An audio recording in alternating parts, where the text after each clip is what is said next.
Nope. No. We are not running a soup kitchen here. You need to leave now. I'm just here for the sermon, ma'am, if it's not any bother. It is a bother. You stink and you need to go now. Is everything okay over here, Sandra? No, everything is not okay. He just came barging in here, stinking up the church. I was just hoping to hear you preach, Reverend. Oh, okay. And I'm the Pope. I think there's a way to work this out for everyone. Don't tell me you're actually falling for this act, Reverend. Act? Just 2 weeks ago, the church down by Oak Ridge was vandalized and robbed by street thugs posing as worshipers. I'm telling you, this guy is nothing but trouble. Not looking to rob nobody. Sandra, this man has just as much of a right to be here as you do. Really? Did he donate thousands of dollars to help fix the church roof? Well, no, No, but... right. That was me and my friends. Oh, wait, I know. He helps organize the Christmas church parade every year. Wrong. Once again, that was me. Sandra. Don't Sandra me, Reverend. I am a parishioner who gladly gives my weekly tithing and then some. And it's not so I can sit next to some foul-smelling street rat. If he stays, I go. And I guarantee you the rest of the congregation will follow. It's okay, Reverend.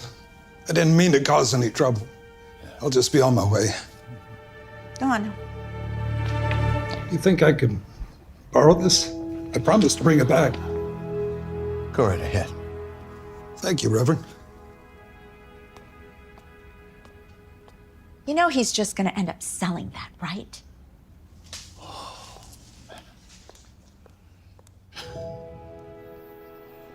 God bless you. God bless you. Thank you for coming. Spare some change. Spare some food. Get a job.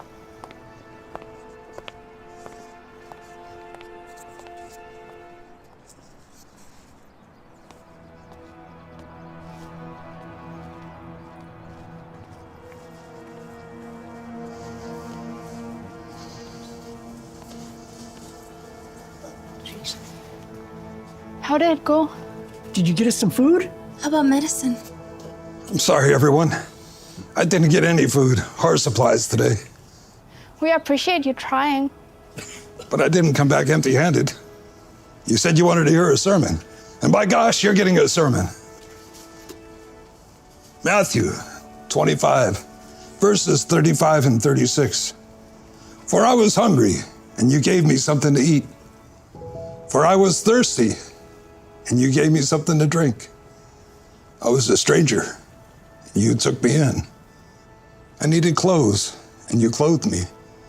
I was sick, and you looked after me. I was in prison. You came to visit me.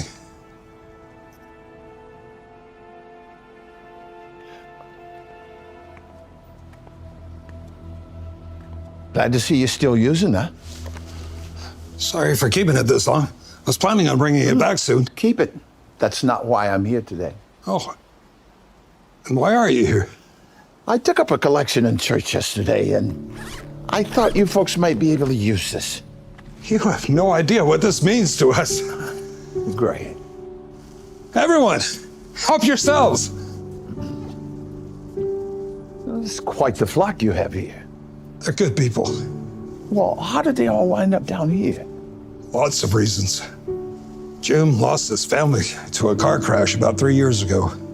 The accident left him with a bad leg. That meant he couldn't work in the warehouse anymore. Sarah's been here longer than me. She used to be addicted to pills. Messed her life up real bad. She lost everything and everyone. But with the help of the Lord above and a lot of support from the good folk right here, we got her through it. Good. Tracy's husband died from cancer about a year back. Oh, no. She went broke trying to keep up with the hospital bills, which, along with losing her husband, put her into a deep depression. She lost her job, friends, eventually her house. We're doing what we can to help bring her back from the darkness. You know, I had no idea that so many people living so close to my church had such needs. It's not your fault, Reverend. We try to keep out of sight around this place. Neither the people nor the cops around here take kindly to us. You know, I just might have an idea that'll fix that. But I'm gonna need your help.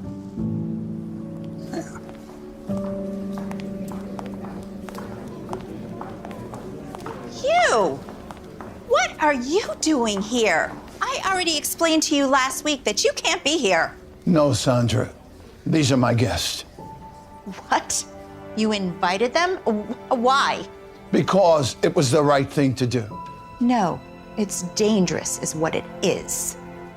No, these are good people. Just like you, and like you. They want to hear the word of the Lord, and who are we to deny them? This is outrageous, Reverend. What has gotten into you? A good friend of mine reminded me of Matthew 25:35. He said, "For I was hungry, and you gave me food. For I was thirsty, and you gave me something to drink. For I was a stranger, and you took me in." And that verse is about compassion for strangers in need. And I know this community has compassion.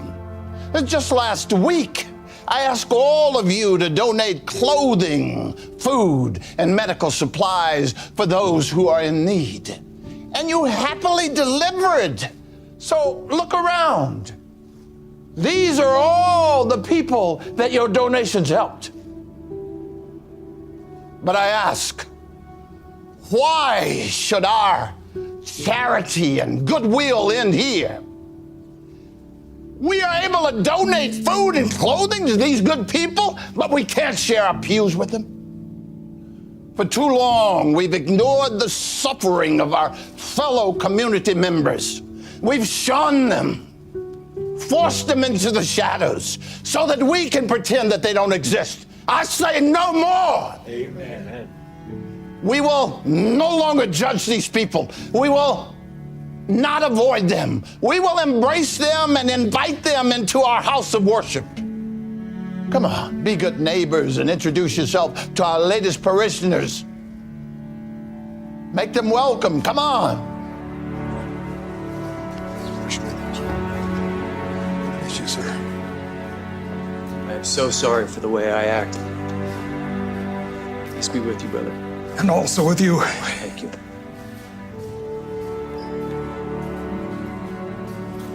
I'm sorry, too. Maybe we could start over? Thank you.